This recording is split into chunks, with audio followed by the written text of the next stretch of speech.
Okay, in this video we're going to show you how to assemble parts to make the sculptures.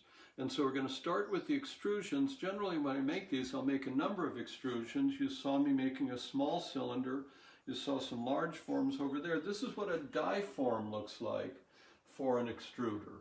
Okay, so the clay gets pressed through from this side and forms the cylinder as it came out. And that was what was at the bottom of the barrel in the last demonstration. Now over here, I've got some parts that I made earlier that have stiffened up a little bit. Here's, for instance, the hemisphere that we made in the last video. It's still too wet, but these I made a day or so ago and wrapped in plastic for this. And what I'm going to do is assemble this as the top of this cylinder. So I will end up with a shape like this. More like a bean shape, and I'll show you that in a minute. So to do that, what I'm going to do first is I'm going to fill this piece with a plastic bag. This is a trick I learned from my friend David Middlebrooks. David's a fabulous sculptor, and he taught me how to do this, and I said, wow. So I'm filling this with vermiculite, and the reason for that is when I fill it like this, I can then manipulate the shape of this cylinder. So I'm putting enough in to get a little bit past the top of the piece. Not much. Okay. Then I'm going to take the bag and I'm going to just seal it with a piece of tape. Vermiculite is mica. It's silica, really. And so it's actually a component of clay. Some people will put it in their clay to make it a little more open. People who are doing raku and processes like that sometimes will do that. I'm going to paint the surface here with some liquid clay. It's called slip. And that's going to serve as a binder. It works much better than water because it's mostly clay. And so it doesn't shrink as much when it sets up and dries. So I've scored those edges, put some slip on it. Now I'm going to put that piece in place.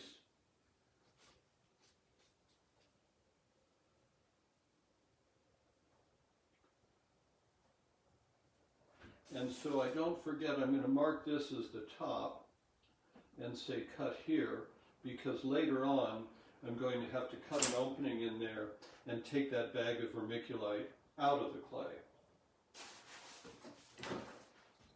So I'm just going to take a tool now, and I'm pushing the clay from these two parts together.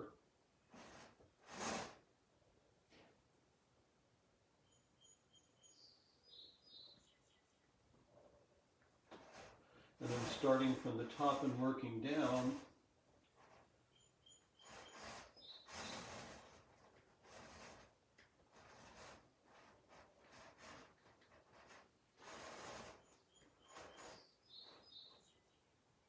Because that way I'm working with the pressure of the clay itself. Its own weight will help those two walls form together without moving against each other. And now I'm just wedging the clay from the lower cylinder back into the upper cylinder, or up into the hemisphere.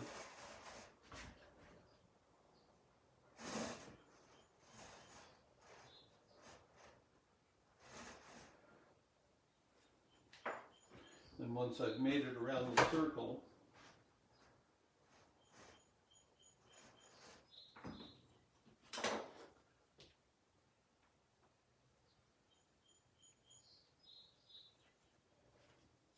then I'm going to just smooth this down slightly.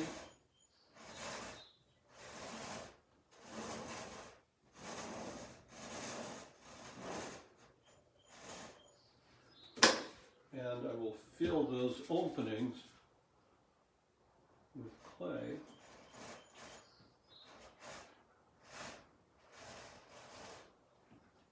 Using just a small coil.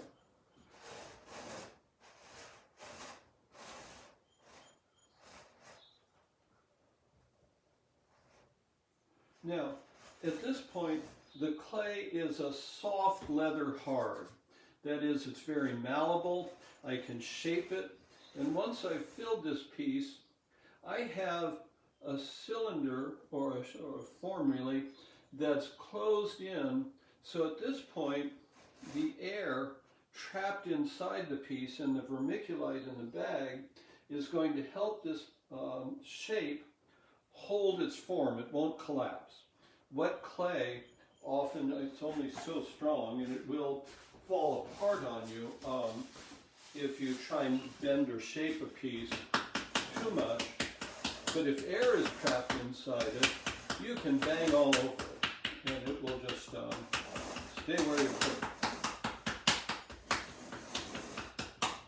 Okay, now, I'd already combined this hemisphere on the other end, which I'm going to clean up a little bit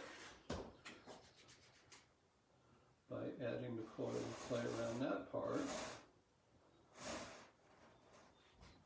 And I'm just going to do this on part of it because we don't want to take too much time here.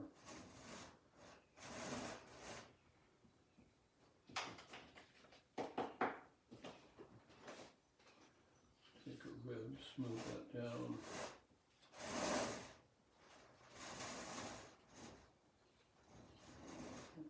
And then I can shape it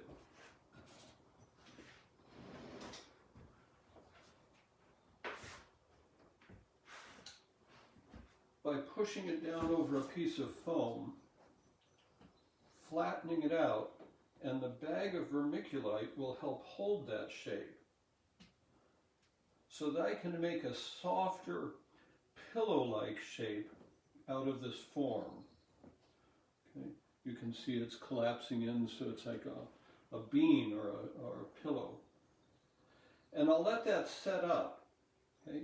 And after it's set up, then I can start finishing it. And so the next stage, which you'll see in the next video, will be carving that. So this bean is going to be a part that will fit on the top of this form here, and other shapes will be stacked on top of it.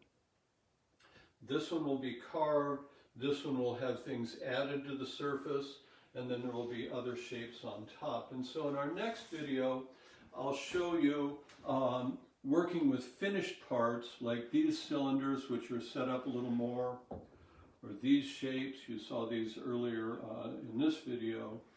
And we'll get to some finished parts and then talk about carving the leather hard clay and then putting the slips and glazes on the pieces to finish.